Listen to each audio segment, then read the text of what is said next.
谈谈千年股，聊聊财经史，财经史记和大家一起从历史角度解读财富密码。大家都知道，这两天最引起大家关注的新闻就是美国通货膨胀创下了5.4%啊，这是6月份最高的一个数字。这个数字呢几乎创下了2006年美国爆发金融海啸之前最高的一个数据。也显示出市场的经济还有需求各方面都表现得非常热络那当然也有人担心通货膨胀会不会就此起来了万明哥是这样认为这个金融海啸之前这个美国没有处在所谓量化宽松的大背景还有政策环境下，但是这一波的通货膨胀呢是大水漫灌的结果包括扩大内需，还有这个超级量化宽松把整个市场所有的资产价值通通拉抬起来了。但不管怎么样讲通货膨胀就经济学的角度来讲是一场风暴。那在这种风暴之下，我们该做什么事情呢？精明的投资人也许就会想到一个问题来，我们看这张图今天我们的主题是追逐核心资产。这个核心资产是什么意义呢？核心资产其实就是一个企业或者一个组织，乃至于一个个人他的老底他的看家本领他的压箱底最有价值的东西叫做核心资产为什么呢？因为通货膨胀起来以后所有的物价跟着上来，但是呢上来归上来，但是如果你跟不上通货膨胀跟经济成长率的速度来讲的话，你的核心资产就会面临缩水所以在大通膨来临的情况之下所有的投资人或者呢关心自己财富的人都要检讨自己的核心资产是不是要重新布局我万明哥跟大家看这两天有一个新闻，大家都知道有一本著名的财经书籍叫做《黑天鹅》这个《黑天鹅》里面讨论在这个经济运行的过程中经常会出现一些意想不到的事情，然后对经济造成重大的影响。这本书的作者纳西尼古拉斯塔布勒最近呢这个有感而发他认为呢，这个在大通膨情况之下投资人必须慎选自己的投资标的也就是说你必须重新审视你的核心资产了这个塔布勒呢举了一个例子，举什么例子呢？就是比特币他说比特币是个好东西，为什么呢？比特币基本上不受到政府控制，但是呢是一个没有价值的东西好东西但是没有价值这个就耐人寻味了这个塔布勒的意思是说这个比特币这个东西呢基本上不可以被控制的，波动性太大没有稳定的功能，在这种情况之下呢它就没有对冲任何风险的这种价值跟意义那回到历史的框架之中，那什么东西有对冲风险的价值跟能力呢特别是在通货膨胀之下，大家都知道通货膨胀意味着物价上涨，还有经济过热那么需求过旺所有的经济活动都处于扩张状态一旦经济处于扩张状态的时候，就会产生泡沫。泡沫其实就是代表的风险我们看这张图塔布勒认为其实相对来讲最能对冲风险的核心资产就是黄金那么这张图呢是1960年到2020年黄金价格的变化黑色的这条线是黄金的名目价格。什么叫做黄金的名目价格？就是你每天打开行情表不管是期货的行情表或者现货的行情表，黄金价格的变化那个行情表上所显示出来的呢，就是所谓的名目价格比如说去年的时候，黄金突破了2000块，现在呢达到了大概1800块多一点点这就是名目价格。那红色的这个区块呢，所代表的是经过通货膨胀调整以后真正的黄金价格如果按照现在的美元的购买力来计算的话目前历史上黄金最贵的时候呢是在1980年当时黄金的名目价格每盎司是850块美金，但是如果以现在的美元购买力来计算的话，因为美国元的购买力随着这么多年发行量的扩充还有各种通货膨胀指数加进去的话，1980年代的黄金价格就相当于现在是每盎司2800块，跟去年所创造的这个名目价格的这种历史新高呢，还多了600块。但不管怎么样讲，你可以看这个名目价格的走势跟经过通货膨胀调整以后去除通货膨胀以后，它实质的价格来看的话黄金相对来讲都是一个相对稳定的商品这个价格或者行情相对稳定的话，它就能够抵抗各种风险，特别是泡沫化跟通货膨胀。万民歌局塔布勒的主张并不是这个建议大家去买黄金，只是把黄金跟比特币做一个对照的话大家也许可以在思索核心价值的时候得到一些心得。那这个通货膨胀到底厉害到什么程度？我们看这张图这张图就是最新的2021年6月的通货膨胀大家都知道6月美国通货膨胀来到了5.4%，本来大家预估呢是4.9%。那5月份的时候是5%但是明显的这个物价上涨的程度远超过大家的预估这个上一波的高点呢，就是在2006年那一波高点过了以后，随即而来的就是两房危机所引发的金融海啸万明哥讲说，在政策背景下当时不存在所谓量化宽松，但是现在呢，处于一个量化宽松的情况之下，当然呢，它的通货膨胀的表现就更加的疯狂。但是必须关注到另外一件事情，就是美国的房价美国的房价呢，现在已经超过了2008年金融海啸之前的价格，而且还超出很多会不会因为房地产的泡沫化引发了整个金融体系的系统性危机，这是大家关切的一件事情。但是呢，作为美国货币主管机关的大头目联准会主席鲍威尔他表现的相对于比较淡定我们看这张图这个联准会呢经过更详细的分析以后他把过去几年通货膨胀的这个表现跟现在通货膨胀的表现做个对照。这一波通货膨胀的表现可以说是包括蓝色的服务业商品、红色的核心商品的这种物价、黄色的食物、绿色的能源全面上扬大家都知道，过去很长一段时间，比如说绿色的在这个特朗普执政还有新冠疫情爆发以后，那基本上呢，能源是处于下跌的这种情况，对于抑制通货膨胀有一定的影响力那很长一段时间，美国的通货膨胀看的是服务类商品价格的变化但是新冠疫情爆发以后呢，美国服务业的这些商品呢或者提供的服务价格处于一个下滑的现象但是今年第一季过了以后呢就美国服务业来讲已经出现全面复苏的这种情况这个6月份服务业的这种价格指数呢，可以说是这几年的新高，或者说接近新高。但是呢，鲍威尔认为我们可以看这张图是联准会的分析他是预测经济成长，认为这一波通货膨胀只是一时的、暂时的进入到第3季末到第4季的时候，就会趋于缓和这个是经济成长的这种联准会的预估到明年跟今年相比的话，今年估计可以到7%到8%之间，那明年呢就会降到3%以下，相对的通货膨胀也会有所缓和同样的。看美国通货膨胀的这种分类来看的话，从政府的支出到民间的这种支出来讲的话，明年都会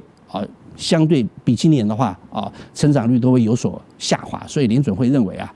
通货膨胀这件事情大家不要太担心，也许到了明年以后呢这个所谓暂时性的通货膨胀就不复存在，所以联准会呢目前不考虑这个缩紧货币政策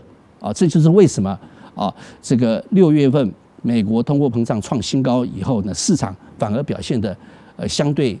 很淡定啊，因为联准会主席啊认为对不对，通货膨胀不会持续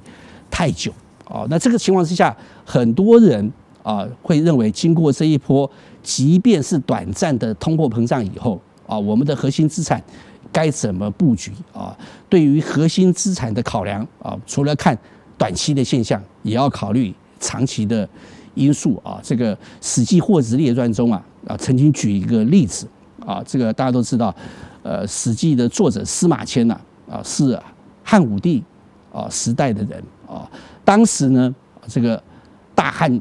天下最有钱的人呢是四川的卓氏啊，所以呢，这个司马迁在《史记·货殖列传》中特别为四川的卓氏写了一笔。他怎么写呢？这个里面万明哥找出来跟大家分享。蜀卓氏之先就是四川这个姓卓的有钱人呢，他们的先祖呢赵人也，是赵国人。赵国在哪边呢？赵国就是现在的河北邯郸附近，用铁致富他们从事制铁业、冶铁业然后赚了很多的钱。秦破赵，迁卓氏这个秦国对不对？这个灭了赵国以后呢，就把所有赵国的有钱人呢，通通迁移到哪边呢？迁移到四川，迁移到这种陕西相对比较贫穷落后的地方，希望透过这些有钱人的迁入，能够带动当地的经济发展，同时呢，也是对赵国的这些有钱人进行一些处分或者说惩罚。大家如果去看历史的话，秦灭6国付出或者牺牲最大的就是灭赵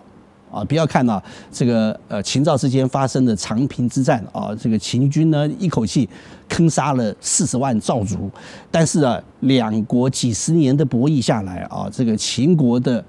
伤亡也很大，所以呢秦始皇特别这个痛恨这个赵国，所以对赵国的秋后算账也特别的严酷诛千儒，少有余财，增羽力，求尽处，处侠门。这什么意思呢？就是这些下令这个迁移的赵国有钱人呢很多人呢想办法就凑了钱干嘛？收买官吏收买什么官吏呢？就是让官吏呢不要把他们迁得太远大多数人呢都来到什么侠门这个地方。侠门在哪边呢？就是现在陕西南部的关中同样的，这个卓氏呢，跟着这些其他赵国的有钱人也来到关中，但是呢，他觉得不对劲为赵氏曰：“此地狭薄，吾闻汶山之下沃野，下有尊子至死不击什么意思呢？就是赵氏看到大家都集中在这个峡门这个地方呢，土地非常的贫瘠又狭小没什么好发展，所以他听说呢，如果翻越这个关中跟四川之间的这个大巴山呢，大巴山之下呢，这个土地非常的广阔，而且非常的肥沃富饶他们这个地方所生产的鸟都非常大，而且从出生到死亡都不必担心这个饥荒或者饥饿这个民工于市易贸。而且呢，老百姓呢，对不对？这个擅长做生意在那个地方发展事业的话，比较容易所以呢，卓氏怎么样呢？乃求远迁置之临邛及铁山古筑就是卓氏呢，反而要求这些官员呢，对不对？把他们迁到更远，迁到四川去结果来到了临邛这个地方，刚好产铁干嘛呢？因为他们老本行就是炼铁的，就是冶铁业所以呢，对不对？他如果要从这个地方切入的话，可能更有利于他的发展。运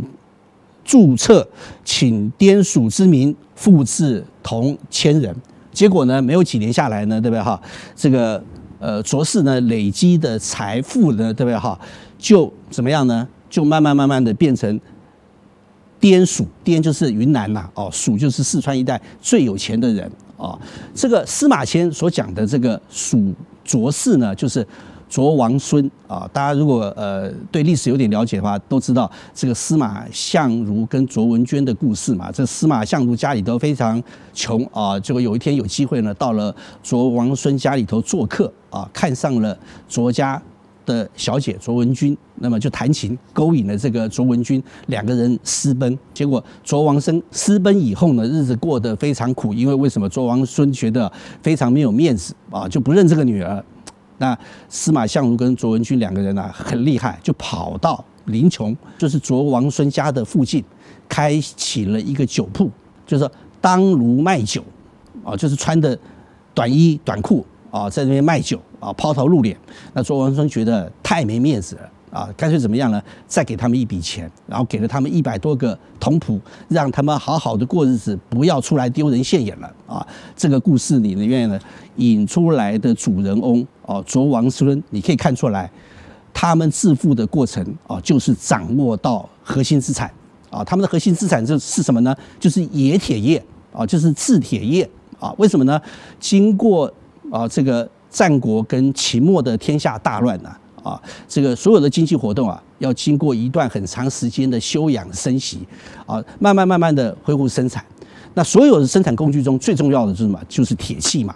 特别在农业时代，你要从事任何的这个春耕夏耘秋收都离不开使用铁器卓王孙就是掌握了这个核心资产跟技术